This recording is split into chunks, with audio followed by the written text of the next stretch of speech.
Good morning बच्चों आज हम कक्षा 9th का मैथ आप लोगों को बताएंगे। बच्चों, अगर हमारे चैनल पर आप लोग नए हैं तो लाइक और शेयर और सब्सक्राइब जरूर कीजिए और बेल आइकन के बटन ज़रूर दबाइए। तो बच्चों, जैसा कि पिछले वीडियो में हमने आप लोगों को बताया था कि 1.3 प्रश्नावली 1.3 का दूसरा क्वेश्चन तक हमने बता दिया था। आज आप लोगों को हम तीसरा क्वेश्चन बताएंगे। तो बच्चों, ज़्यादा समय ना लेते हुए चलिए हम वीडियो को स्टार्ट करते हैं। चलिए देखिए,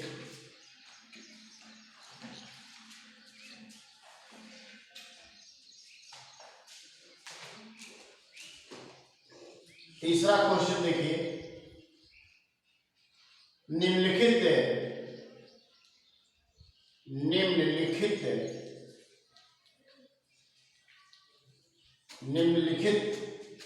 को P बाई Q यानी P बटा Q के रूप में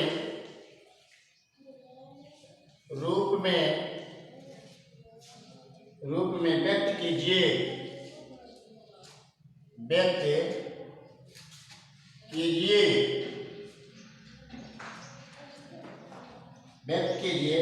जहां P और Q एक पूर्णांक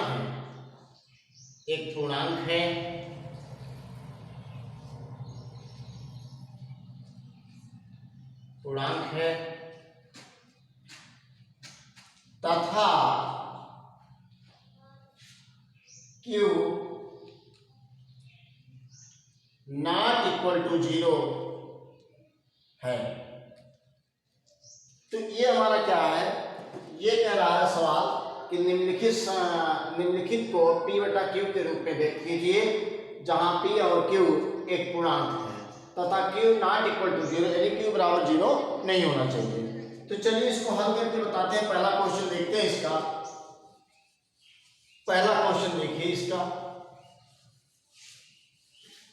पहला क्वेश्चन कह रहा है कि पहला है 0.6, 6 पे बार लगा हुआ है। बार का मतलब होता है ये संख्याएं कई बार आई हुई हैं। मतलब दशमलव के बाद जो बार लगा है, 6 पे बार लगा है, इसका मतलब ये 6 दशमलव के बाद कई बार रिपीट हुई है। तो चलिए इसको लेते हैं, मान लेते हैं। माना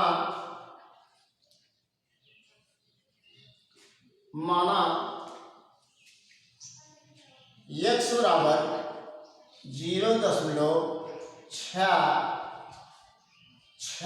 और 6। इसको देखिए, जब 6 पे बार लगा तो इसको हम दशमलव के बाद 6 हमें जितनी आवश्यकता पड़ेगी हम उसको क्या कर सकते हैं, बढ़ा सकते हैं। ये हम क्या कर सकते हैं, बढ़ा सकते हैं। इसको हम क्या मान लेंगे, समीकरण नंबर 1 मान लेंगे। अब इसको समीकरण 1 मान लिया हमने। अब देखिए, अब ये जो है यह क्या है, ये दशांश के स्थान पर है। दशमलव के बाद जो स्थानीय मान उसका चलता है, दशमलव के बाएं तरफ जब चलते हैं तो इकाई दहाई चलते हैं, और दशमलव के जब दाएं तरफ चलते हैं तो दशांश, शतांश, सहस्त्रांश चलते हैं। दशांश का मतलब होता है 1/10वां भाग, शतांश का मतलब होता है 1/100वां भाग, और चतुर्थांश का मतलब होता है, सहस्त्रांश का मतलब होता है 1/1000वां। तो अब देखिए, इसको हम लिख सकते हैं कि अब देखिए दशांश के स्थान पर, दशांश का मतलब 1/10वां भाग। तो हम क्या लिखेंगे, दोनों पक्षों में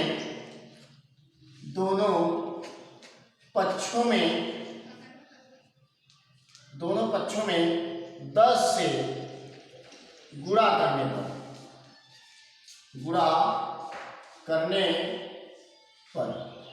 अब देखिए, दोनों पक्षों में 10 से गुणा करने पर, क्यों 10 से गुणा करें, क्योंकि ये दशांश के स्थान पर है।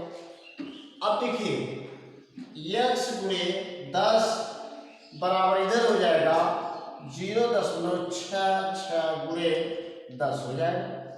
अब देखिए इसका गुणा करेंगे तो आ जाएगा 10x। अब इसका गुणा करेंगे 10 छक 60 के 0, 10 छक 60 6 6 10 छक 60 6 66, ये पूरा हो गया। अब यहाँ पर देखिए 10 0 0 होता ही है, तो अब यहाँ पर कई अंक के बाद दशमलव 1 2 3 अंक के बाद 1 2 3 अंक के बाद यहाँ हम दशमलव लगा देंगे। ये हो जाएगा हमारा 10x इक्वल टू 6.66 लगा सकते हैं। तो इसको समीकरण नंबर 2 मान लेते हैं, इसको हम समीकरण 2 मान सकते हैं। अब देखिए, अब ये समीकरण 2 हो गया, समीकरण 1 पता हो गया हमें, तो समीकरण 2 माइनस समीकरण क्या लिखेंगे कि समीकरण 2 माइनस समीकरण 1, समीकरण 2 में से समीकरण 1 निकालेंगे। तो समीकरण 2 क्या कर रहा है, 10x बराबर 6.66, तो आगे 6 के बाद और हम बढ़ा सकते हैं, कोई दिक्कत उसमें नहीं है, एक 6 और बढ़ा सकते हैं, कोई दिक्कत नहीं है। ये हो गया हमारा कितना, समीकरण 2 हो गया। तो अब दूसरा पहला समीकरण कितना है, x बराबर 0.666 होता है। अब इसको घटा देते हैं, तो घटाते समय हमारे चिन्ह होते हैं जो बदल जाते हैं, नीचे चिन्ह बदल जाते हैं, ए प्लस है तो माइनस हो जाएगा, ए माइनस है तो ए प्लस है तो माइनस हो जाएगा। अब देखिए 10x में से एक x निकल जाएगा तो आएगा 9x। अब देखिए यहाँ आ जाएगा 6 6 0 6 6 0 6 6 0, यहाँ दशमलव लग जाएगा। अब 6 में से 0 निकाल देंगे तो आएगा हमारा 6, तो ये हो जाएगा 9x बराबर हो गया 6, तो x बराबर हमारा क्या हो गया 6/9 कर लेंगे, इसको सरल कर लेंगे, सिंप्लीफाई कर लेंगे।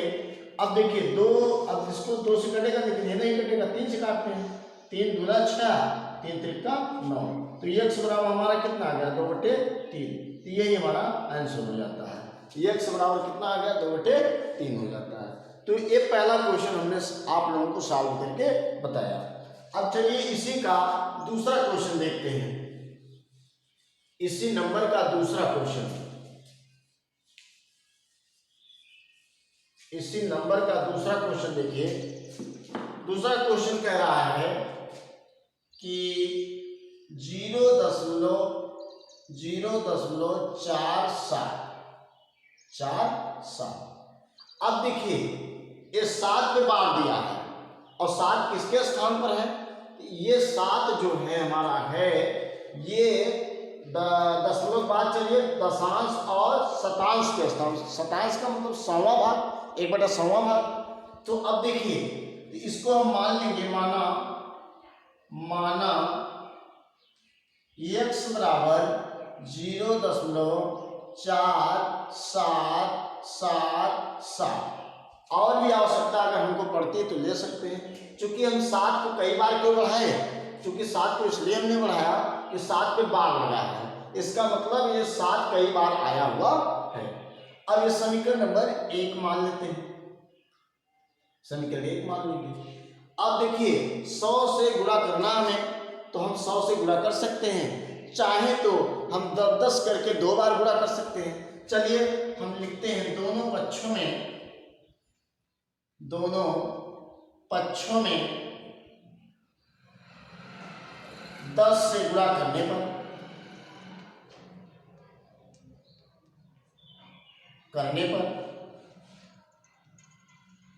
देखिए 10 से गुणा कर दीजिए, तो ये हो जाएगा x पूरे 10 बराबर हो जाएगा 0.4777 पूरे 10 हो जाएगा।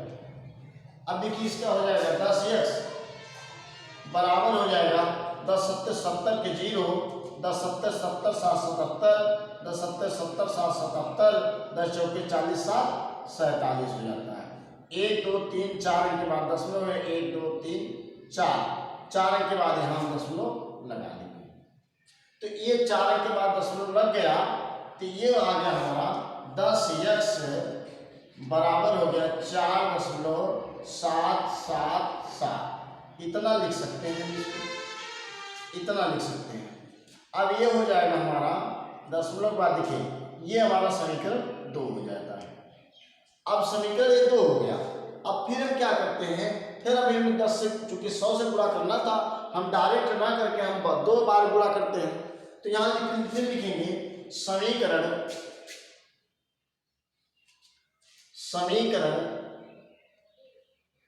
2 में 10 से गुणा करने पर 10 से गुणा कर लीजिए तो हमारा क्या था 10x था गुणे 10 हो जाएगा बराबर हो गया 4.777 गुणे 10 हो जाएगा। अब इसका गुणा कर लेंगे तो 10 100 100x हो गया। कितना हो गया 100x हो गया।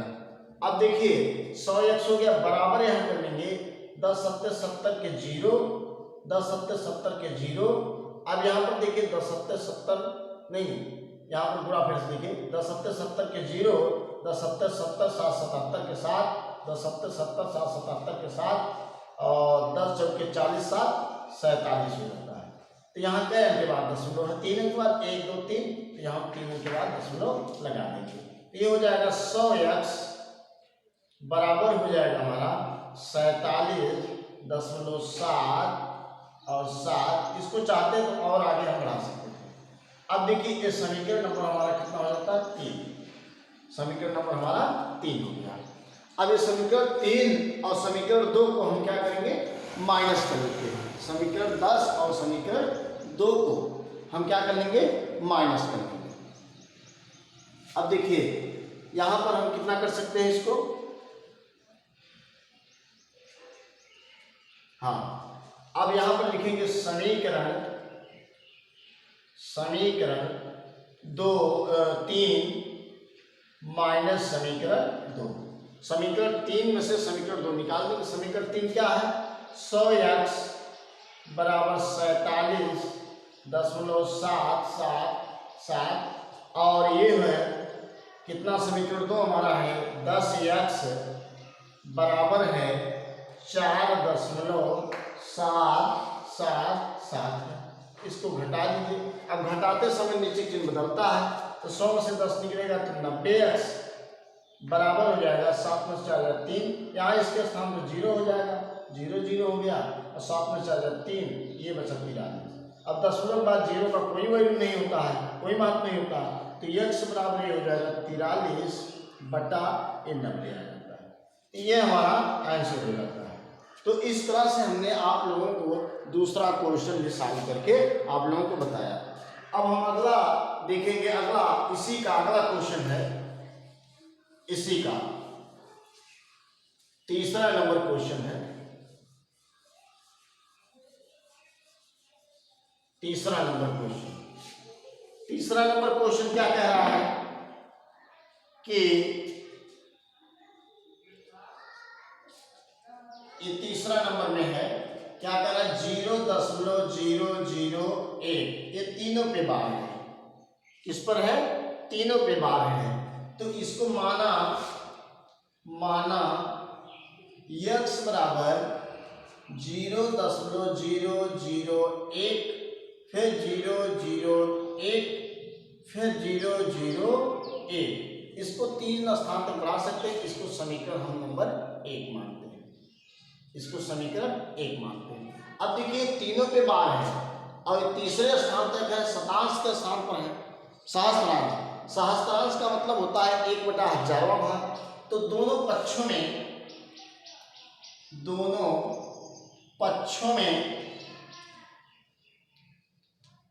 1000 से गुणा करने पर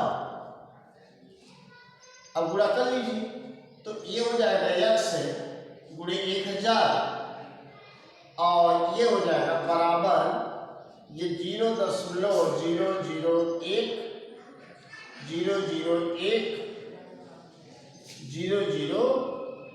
गुणे 1000।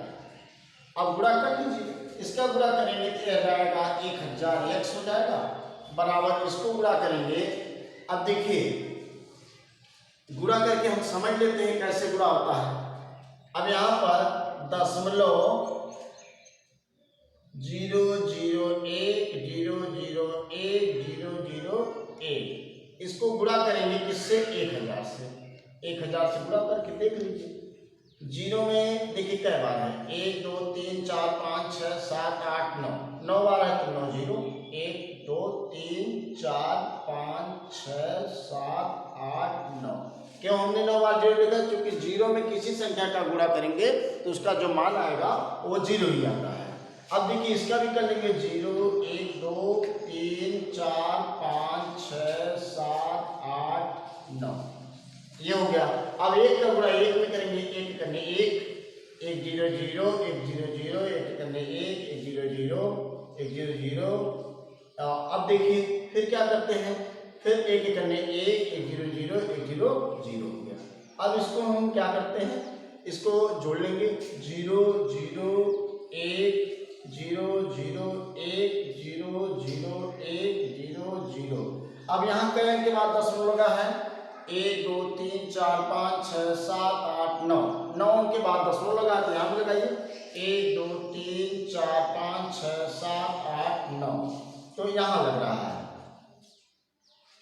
अब देखिए कहाँ पर लग रहा है इसका, तो ये हमारा हो जाएगा 1 2 3 4 5 6 7 8 9, 9 9 के बाद यहाँ लग रहा है। तो अब ये हमारा क्या हो जाता है, 1000 पे है। अच्छा 1000 से और गुणा करना, अभी इसमें एक और गुणा करना होता है। रुक जाइए, अभी इसमें क्या है, 1000 से गुणा हम यहाँ 100 लिखे थे, तो अब 1000 तो अभी तो एक जीरो और बाकी था इसमें ना, तो इसमें एक जीरो और बाकी था, तो अभी लास्ट में एक का होगा, तो फिर 0 फिर 1 2 3 4 5 6 7 8 9 हो गया। अब देखिए अब ये तो 1 2 3 4 5 6 7 8 9, 9 यहाँ 1 2 3 4 5 6 7 8 9। अब देखिए फिर अब एक का, अभी हमने 3 जीरो का गुणा कर लिया, अब एक का गुणा करेंगे। एक करने एक, 1 0 0 1 0 0, एक करने एक 0 0 1 0 0, एक करने एक 0 0 1 0 0। अब देखिए इसको हम क्या कर लेते हैं, जोड़ लेते हैं। 0 0 0 1 0 0 1 0 0 1। अब देखिए फिर 0 फिर 0, अब देखिए 0 हो गया। अब इसका दशमलव कितने अंक के बाद लगाना है, 1 2 3 4 5 6 7 8 9 के बाद लगाना। तो 1 2 3 4 5 6 7 8 9, तो यहाँ लग जाएगा। ये देखिए 1 2 3 4 5 6 7 8 9, तो यहाँ हमने लगाया 9 है, यहाँ लगेगा 9 के बाद लगना चाहिए दशमलव। तो 1 2 3 4 5 6 7 8 9 के बाद हमने लगाया, तो 9 के बाद क्या बचता है, 1.001 बचता है। तो अब देखिए यहाँ 1 तक आ रहा है, तो इसको लिखेंगे 0.0, अब यहाँ 1 है, 1 के बाद इधर 0 का बाएं तरफ कोई माप नहीं होता है, तो यहाँ लिख सकते हैं। तो 1.001 फिर है 001 है, फिर 001। अब इतना आ गया, ये समीकरण नंबर 3 कहलाएगा, 2 कहलाएगा, ये समीकरण नंबर 2 हो गया। अब इसको देखिए आगे हम कर सकते हैं, इसके आगे हम क्या कर सकते हैं, अब इसके आगे देखिए कैसे करेंगे इसको हम। तो अब हम इसका ये समीकरण 2 आ गया और समीकरण 1 आ गया हमने। अब हमें समीकरण 2 यहाँ लिखेंगे, समीकरण 2 माइनस समीकरण 1, ठीक है। अब इसको माइनस करना है, तो समीकरण 1 क्या कर रहा है हमारा, 1000x बराबर हो गया 1.001 अब ये समीकरण 2 हो गया। समीकरण 1 क्या कहता है, x बराबर, तो x बराबर 0.0001001। और भी संख्याएं हैं, लेकिन हमें जितनी आवश्यकता पड़ती है हम उतना बढ़ा देते हैं, क्योंकि बार लगा है तो घटा भी सकते हैं और बढ़ा भी सकते हैं। अब देखिए घटाते समय नीचे चिन्ह बदल जाता है, तो ये 100x में से एक x निकल जाएगा तो 999 x आ जाएगा, बराबर 1 में से 0 निकालेंगे 1 आ जाएगा। इसके बाद 1.00 इधर हो जाता है। तो अब देखिए 999 x बराबर 1 के, तो x बराबर क्या हो जाएगा 1/999, 1 क्या आ जाएगा 999। तो ये हमारा क्या होता है आंसर हो जाता है। तो इस तरह से बच्चों आज हम आप लोगों को अभ्यास 1.3 का हमने क्या किया, तीसरा क्वेश्चन आप लोगों को समाप्त किया। तो बच्चों हमारे चैनल पर आप लोग नए हैं तो लाइक और शेयर और सब्सक्राइब जरूर कीजिए, और अगला क्वेश्चन पाने के लिए आप लोगों को वेट करना होगा। तब तक के लिए आप लोग लाइक और शेयर करना ना भूलिए। तो आज के वीडियो में बस इतना ही, धन्यवाद।